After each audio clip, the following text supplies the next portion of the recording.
आता बातमी येते मुंबईच्या मीरा रोडमधून. तिकडे पहलगामची पुनरावृत्ती झाल्याची चर्चा आहे. मीरा रोडच्या नयानगर भागात सोमवारी पहाटे 4च्या सुमारास धक्कादायक आणि थरारक घटना घडली. धर्मविचारून आणि कलमा पढायला लावून 2 वॉचमनवर एकाने चाकू हल्ला करून त्यांना जखमी केलंय. झैब जुनेद अन्सारी असं आरोपीचं नाव आहे आणि त्याला पोलिसांनी बेड्या ठोकल्यात.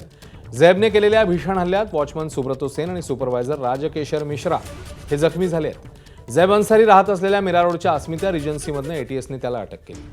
आरोपी झैबकडे सापडलेल्या नोट्समधला आयसिस किंवा लोन वुल्फचा उल्लेख असलेला मजकूर आक्षेपार्ह असल्याचं दिसतंय. झैबकडे सापडलेल्या दस्तावेजाच्या आधारे तो एखाद्या बंदी घातलेल्या संघटनेच्या संपर्कात आहे असा संशय आहे. या सर्व घडामोडी घडत असताना झैब जुबेर अन्सारीच्या मीरा रोड परिसरातील घराबाहेर लिहिलेली चिठी आता चर्चेत आहे.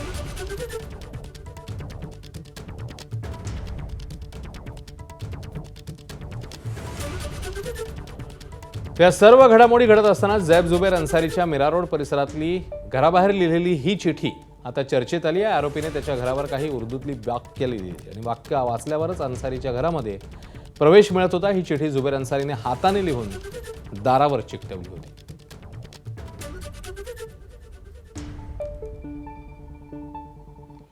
तर सुरक्षा रक्षक सुब्रतो सेनने जबाब देताना काय म्हटलं नेमकं ते बघूया.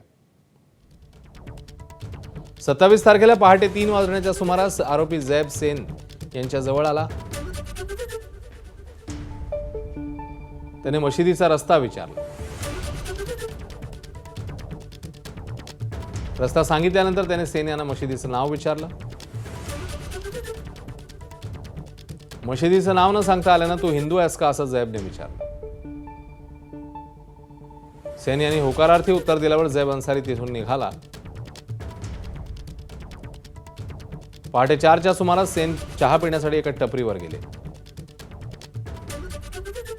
तिथे असलेल्या झैबने पुन्हा एकदा तू हिंदू आहेस ना असं विचारलं. उत्तराची वाट न पाहता मग त्याने उजव्या हातावर चाकूने सपासप वार केल्याचं पाहायला मिळालं. सेन यांनी हल्ला चुकवला मात्र त्यांच्या पाठीत झैबने चाकू खुपसला. त्यानंतर जखमी अवस्थेत सुब्रतो सेन सुपरवायझर मिश्रा यांच्या केबिनकडे पळाले. पाठोपाठ अन्सारी तिथे गेला. मिश्रांनाही धर्म विचारला. त्यांना कलमा वाचून दाखव सांगत धमकवायला सुरुवात केली. मिश्रांना कलमा न वाचता आल्यानं अन्सारीने त्यांच्यावरही चाकू हल्ला केला. तर मीरा रोड परिसरात घडलेल्या चाकू हल्ला प्रकरणातला आरोपी झैब जुनेद अन्सारी याने पोलीस चौकशीत धक्कादायक कबुली दिली आहे. जगभरातल्या मुस्लिमांवरील अत्याचाराचा बदला घेण्यासाठी आपण हल्ला केला असं त्याने म्हटलं. चौकशी दरम्यान अन्सारीने आपली कृती योग्य ठरवण्याचा प्रयत्न करत इराणमध्ये निष्पाप लोकांची हत्या होते त्याचा संताप मनात होता असं म्हटलं. या वक्तव्यामुळे तपास यंत्रणांचं लक्ष त्याच्या विचारसरणीकडे आणि संभाव्य कट्टरतेकडे वळलंय. या हल्ल्यामागे कोणतेही संघटित जाळ आहे का याचाही शोध घेतला जातोय. तर जुबेर हल्ला प्रकरणी एटीएस ऍक्शन मोडवर आहे. मुंबईसह ठाण्यातल्या 3 ठिकाणी एटीएसने छापेमारी केली. यामध्ये कुर्ला आणि मीरा रोडमध्ये आरोपीशी संबंधित ठिकाणांवर छापेमारी झाली आहे. छापा टाकलेल्या ठिकाणाहून एटीएसने कागदपत्र, मोबाईल, लॅपटॉप, पेनड्राईव्ह जप्त केल्या. आरोपी जुबेर माथी भडकवणारे व्हिडिओ पाहत होता अशी सूत्रांची माहिती आहे. याशिवाय आरोपी जुबेरच्या घरातही संशयास्पद कागदपत्र मिळाल्याचं सांगण्यात येत आहे.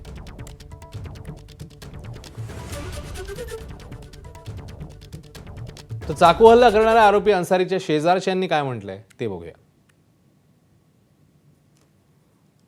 अकेला जेंट्स रहता है तो हमने कभी उससे बात भी नहीं किया. बोलते थे कि एक रहता है.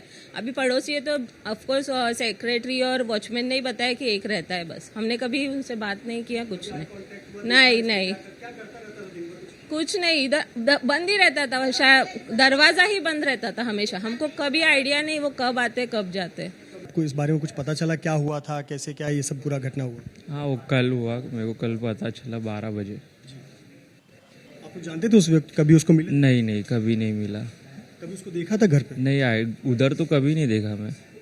कभी वो फ्लैट से निकलता हो, नीचे कभी दिख जाता हो, कभी आते कोई कैसा कुछ बातचीत कभी था? नहीं बातचीत भी नहीं था, कभी देखा भी नहीं. मेरे को पता ही नहीं था कौन था. वही किसी से इंटरेक्ट करता हो, बातचीत किसी से दोस्ती वोस्ती कुछ भी नहीं रखता था? नहीं वही इतना तो देखा ही नहीं था. मेरे को आइडिया नहीं था वो कौन बंदा था. तर मीरा रोड मधला प्रकार जिहादी विचारसरणीचा दिसतोय असं मुख्यमंत्री फडणवीसांनी म्हटलं. पुस्तकं, साहित्य, इंटरनेट या माध्यमातनं रॅडिकलायझेशनचा जो प्रयत्न आहे त्या प्रयत्नातनं हा जो व्यक्ती आहे, आरोपी आहे, हा तयार झालेला दिसतोय. इतर धर्मियांना मारायचं आहे अशा पद्धतीच्या विचाराने पेटून त्यांनी हे कार्य केलेलं आहे. त्याला पकडलेलं आहे. आता ATS आणि NIAची मदत घेऊन या रॅडिकलायझेशनच्या पाठीमागे कोण कोण आहे हे देखील या ठिकाणी शोधण्यात येईल. याच्या लिंकमध्ये कोण कोण आहेत, अजून कोणी असे रॅडिकलाइज झाले आहेत का, या सगळ्या गोष्टी ज्या आहेत त्या आता तपासामध्ये पुढे येतील. कुछ महीनों में महाराष्ट्र में हिंदू बहनों के ऊपर, लड़कियों के ऊपर, छोटी बच्चियों के ऊपर जो इस्लामिक जिहादी माफिया जो आक्रमण कर रहे हैं उनको बरोबर जवाब दिया जाएगा. एक एक को 5-15 साल के लिए जेल में भेजा जाएगा. इसके पीछे लगभग 389 करोड़ का फंड आया है, उसका भी इन्वेस्टिगेशन हो रहा है. एबीपी माझा, उघडा डोळे बघा नीट.